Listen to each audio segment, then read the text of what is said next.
Hey everybody, back with Patty Reed's Doll, Chapter 8, The Valley of the Platte. For several more days, the boat making took up the attention of the men and the boys. Tommy and Jimmy, along with the rest, jumped up and down on the bank and cheered as the Blue River Rover was christened and launched. She floated like a cork and was put to work immediately, ferrying the wagons across. From the valley of the Blue we rose out on a high, rolling prairie covered with luxuriant grass. There were fewer trees than before, and these were mostly clustered around the small creeks where we camped. Life went on much as before. Breakfast was the main business in the cold, crisp mornings with the sun slanting from the east.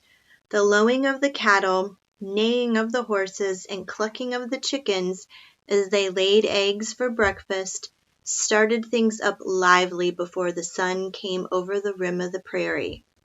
The men fetched water from nearby springs and wood to start the breakfast fires, and soon the smell of bacon and johnny cake floated in the air.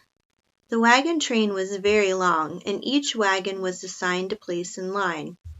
But where the land was flat and dry, the billowing white tops spread out far and wide over the landscape, each family going at its own pace.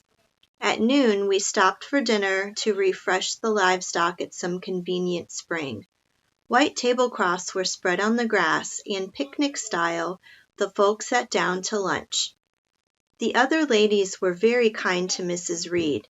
They dropped by to visit and keep her company so she wouldn't be so lonesome for Grandma.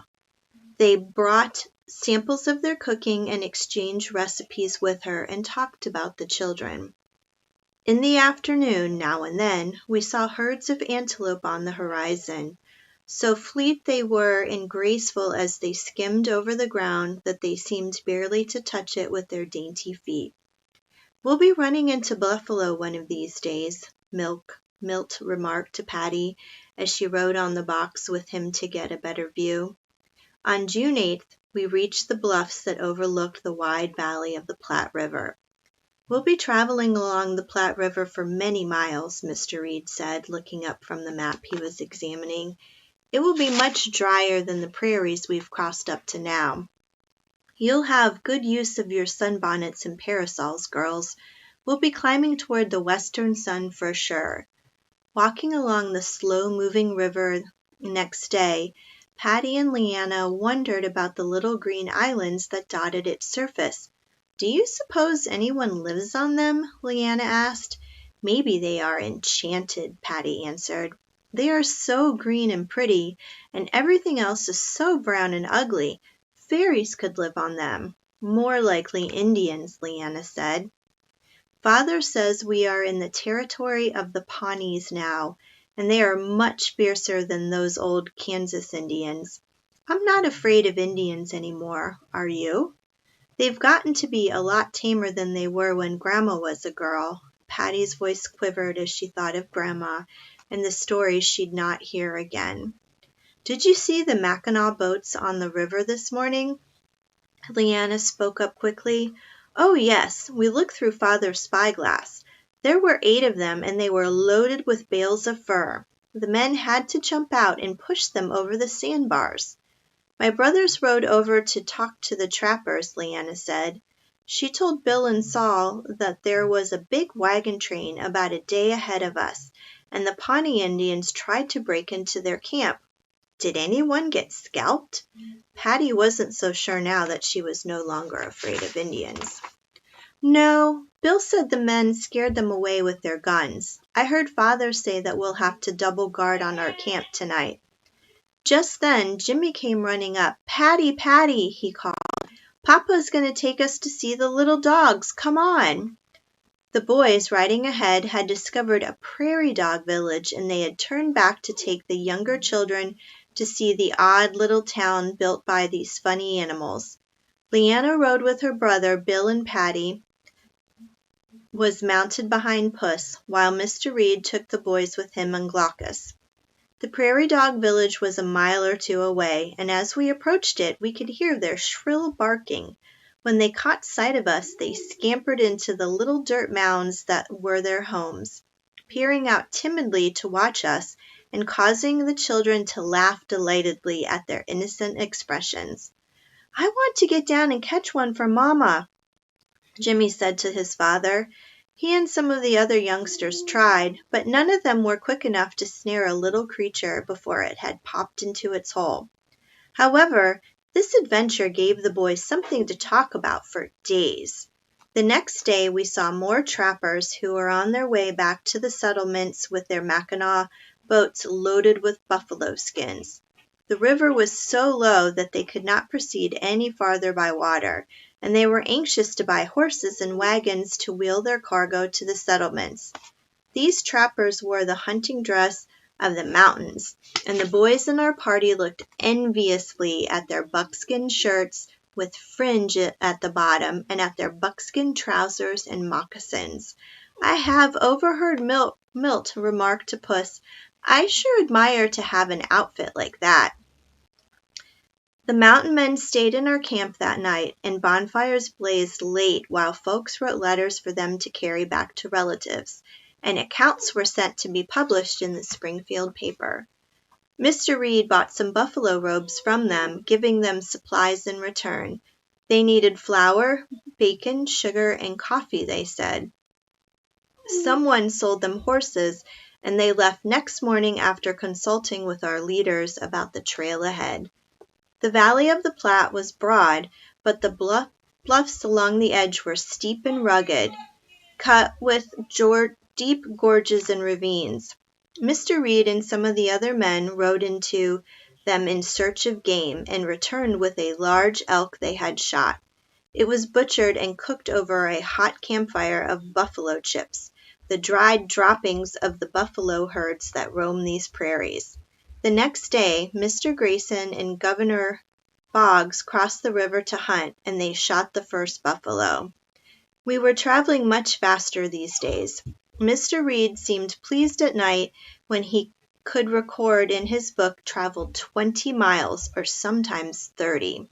"We'll celebrate the 4th of July at Fort Laramie," he said. About the 17th of June, as I remember, we crossed the South Fork of the Platte River. The country through which we had been passing was bare and desolate. We could see no trees or shrubs anywhere as far as eye could reach.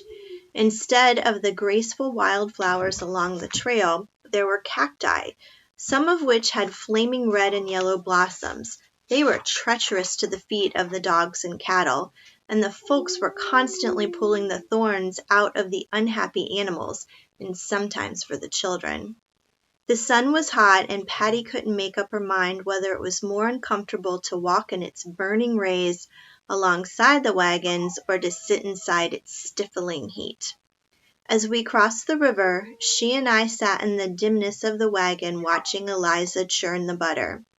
"It appears to me that this old river is rising rapidly. I guess we got here just in time," Eliza said as we rolled slowly down the slope and into the muddy water.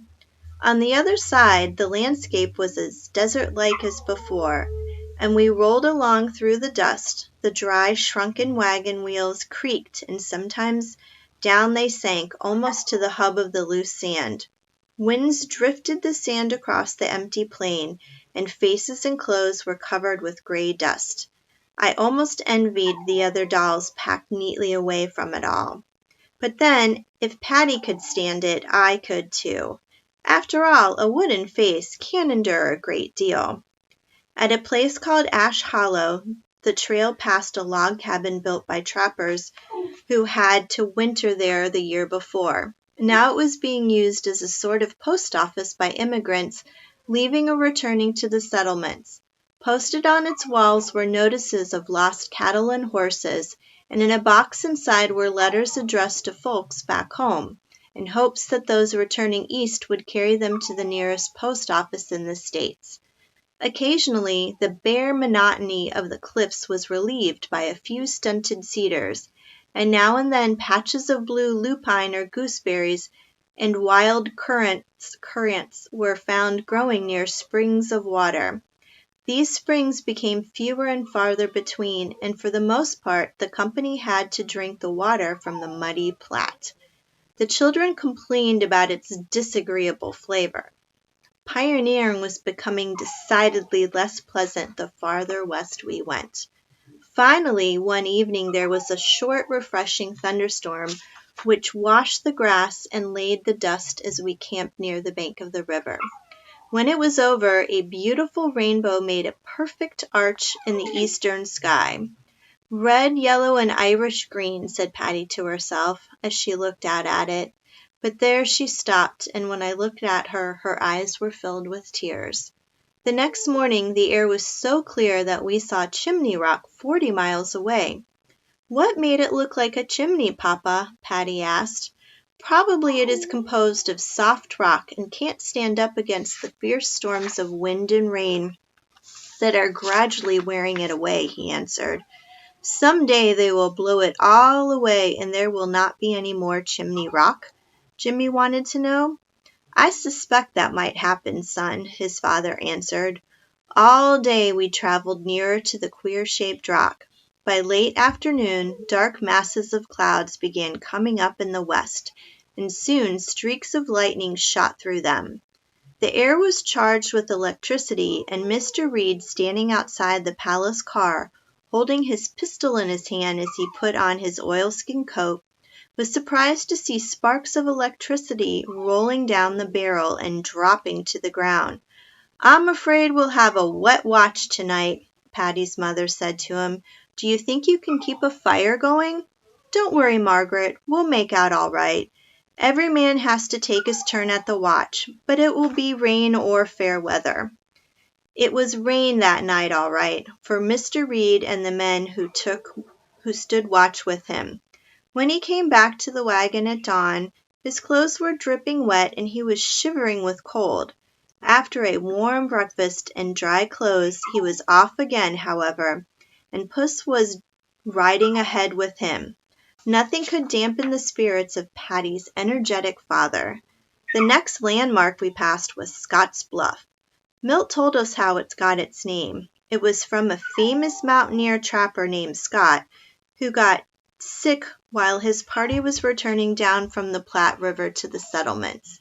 His companions left him there to die, and the next year another party found his bones on the cliff. We didn't like this lonely place at all. And that is the end of Chapter 8. Check back with us tomorrow when we will read Chapter 9, 4th of July at Fort Laramie. See you then. Bye.